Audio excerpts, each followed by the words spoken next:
नाना असेल राजकारणामध्ये किंवा रणवीर असतो फ्रंटला, बाकी काय अभिजित रणजीत हे सगळे आमचे बापू बाच ही सगळे हा व्यवसायातच पूर्णपणे आहे, तिकडे काय बाहेर नाही.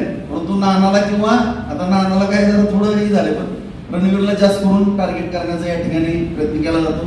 कारण तो तरुण आहे, ऍक्टिव्ह आहे, सातत्यानं सगळ्या तरुणामध्ये किंवा प्रत्येक ह्याच्यामध्ये आता काम करण्याची पद्धत तर सगळ्या पत्रकारांनी पण पाहिलेली आहे किंवा जनतेने पाहिलेली.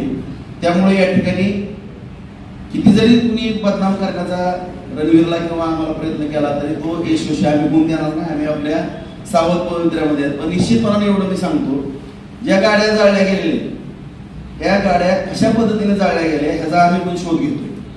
गेली 2 दिवस झालं आम्ही सगळे सीसीटीव्हीचे फुटेज वगैरे आमची एक विशिष्ट यंत्रणा लावली आणि ह्याच्यामध्ये जे काय आरोप करतायत त्यांचं पण षडयंत्र आहे काय कुणाला बदनाम करण्याचं, हा सुद्धा एक तपासाचा भाग आहे. त्या पद्धतीच्या पोलिसांना पण आम्ही काही हिंट दिलेले आणि निश्चितपणानं या ठिकाणी काही ना काही या ठिकाणी जी काही सुभाषनगरवरून थोडा क्यू लागतोय आम्हाला थोडा, आणि काही कालची बडबड पत्रकार परिषद घेतलेली स्टेटमेंट दिलेलं आहे पोलिस, त्यांचे पण हात असल्यासारखं आम्हाला संशय या ठिकाणी वाटतं. कारण ज्यांच्या गाड्या जाळल्या त्यांनी तिथं स्टेटमेंट दिलंय की कुणी अज्ञातानं हे केलं आणि ती बहुतेक ती नव्हती पण व्यक्ती पोलीस स्टेशनला ज्यांचं काय गाडी जळाली किंवा काय ती माणसं तिथं नव्हती पण. आणि ह्या सगळ्या गोष्टीला वेगळ्या घटना केल्या.